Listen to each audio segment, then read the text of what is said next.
Happy Halloween, DR. I'm Joe Marcial. And I'm Tom Kimball, and this is DR News. A long time ago, 12 students and one ruler joined together to create a Halloween special for DR News, starring Darren Lynch and Tom Kimball, Joe Marcia and Ben Brown, Brandon Claygraf and Andrew Meigen, Jack McGuirk and Evan Cardoza, Casey Haskins and Sam Decosta,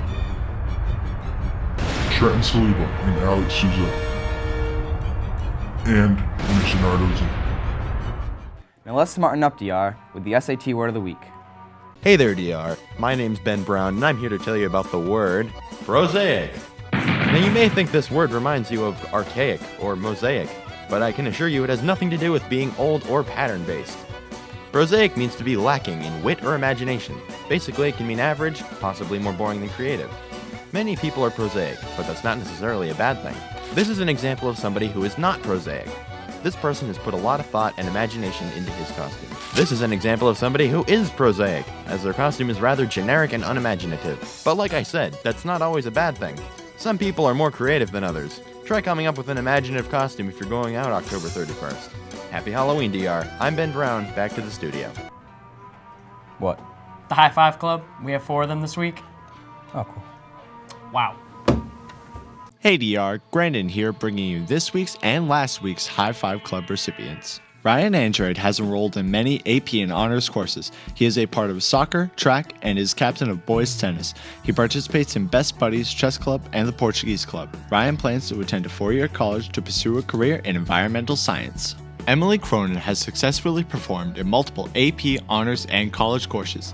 She is a captain of winter track and soccer while also being one of the top goal scorers in the SEC. She would like to become a physical therapist after she attends a 4-year college.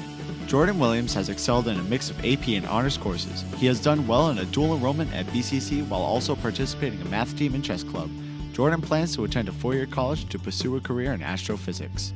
Holly Wentworth has performed exceptionally in several honors and 9 AP courses. She has received a Boston College Award and participates in Leo Club, Unified Track, Swim Team, and is a freshman mentor. She plans to attend a 4-year college to pursue a career in conservation biology.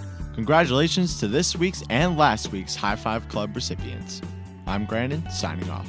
Evan and Trenton went around the school asking people Halloween-y stuff. All right, who wrote this? Was it you? Hey DR, I'm Trent Saliba, and this week I went around asking students what they're going to be for Halloween this year. What are you going to be for Halloween this year? Blair Waldorf. A blue Power Ranger. I plan on dressing up as Caitlyn Jenner. And I'm going to be Kim Kardashian. A Disney princess. I don't know, or clown, I guess. The top half of a donkey. And I'm going to be the bottom half. A ballerina. A football player. Jake from State Farm. What are you going to wear? Khakis. Victoria Scott. Antoinette Barboza. Miss Saxon. Mr. Pacheco. That's all the time we have for this week, DR. Once again, I'm Trent Saliba. Have a great weekend.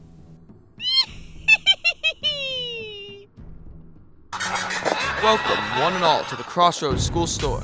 You may enter if you dare. Just down the hall at room 219, you'll find everything you need to get through a day at DR. You'll find sweatshirts, chewing gum, and even stress balls for those stressful moments in class. Come in and buy some merchandise to support our school. Open every day from 7 to 7:15. If you dare.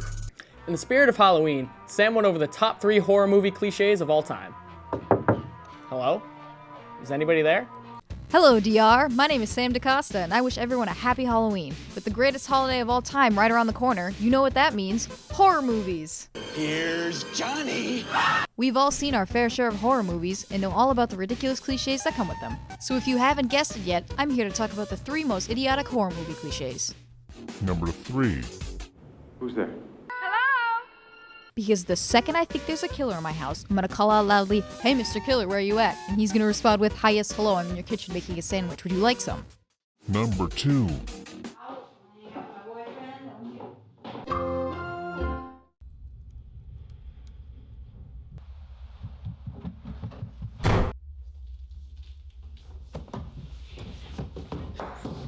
So here's the sitch. You move into a house and a bunch of spooky stuff starts happening. What do? Nothing. That's right. Nothing. Don't move out. Don't contact the authorities. Don't get a priest to bless the darn thing. Just, set up a couple dozen cameras to document everything. That should help. Number 1. No signal. There's no signal. No signal. Okay. Oh no, it looks like my lights aren't working. Oh dear, it appears as if my cell phone is dead and or has no service. Oh gosh darn, my car that worked perfectly fine yesterday won't start either. How convenient. Those were the 3 most idiotic cliches in all of horror movie history. That's all the time I have for you today, DR. My name is Sam Decosta, and I hope you all have a spooky Halloween.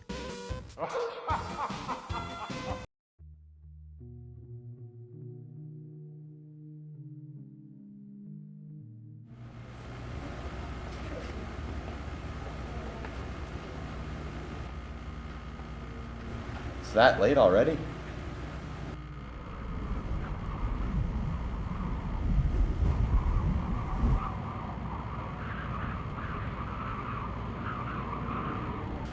Finally, some time for me to get my homework done.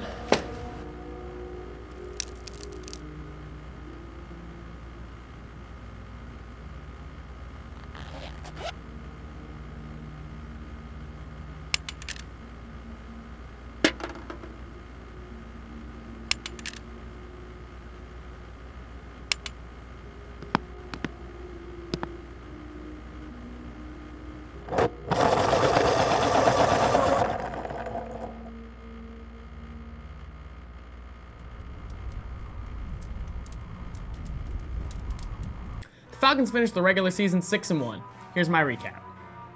Hello, everybody, and welcome back to the DR News Sports Recap. I'm your host, Tom Kimball, and with that being said, let's get started.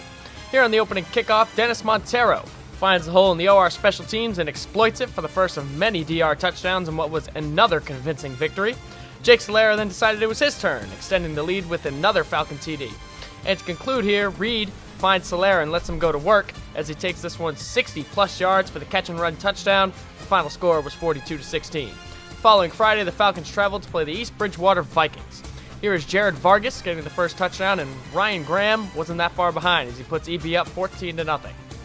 Falcons then got the ball at their own 36, and that's Jake Solera in East Bridgewater. You might just want to tackle him as Solera goes 64 yards to keep the Falcons in the game.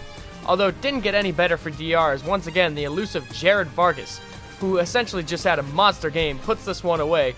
58 yards here, and he caps it off with a 5-yard touchdown, making the final score 37-14. The Falcons then came back home to face Wareham on senior night.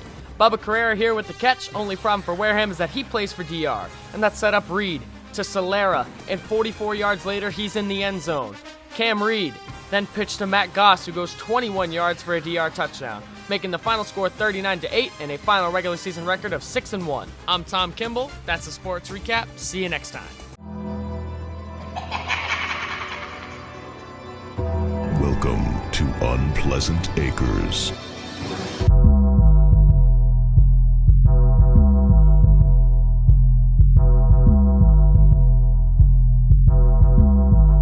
Merv the Great.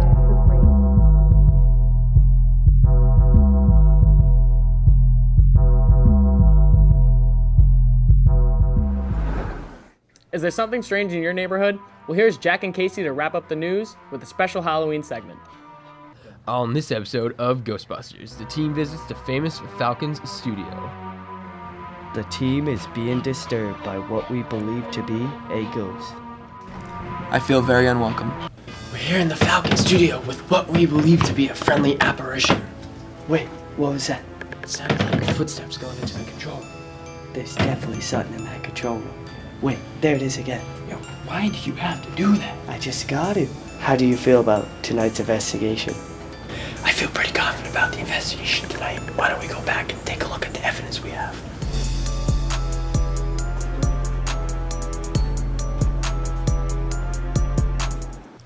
So here's what we have to show you. Press play. As you can see, there is a ghost. Another case down. Yeah. If you feel like you have a ghost in your classroom, you know who to call. That's all the time we have for this DR News. I'm Tom Kimball. And I'm Joe Marcial. Have a good Halloween, DR. Hello? Is anybody there? Sorry. Why did you say sorry? Just cut that. All right, next.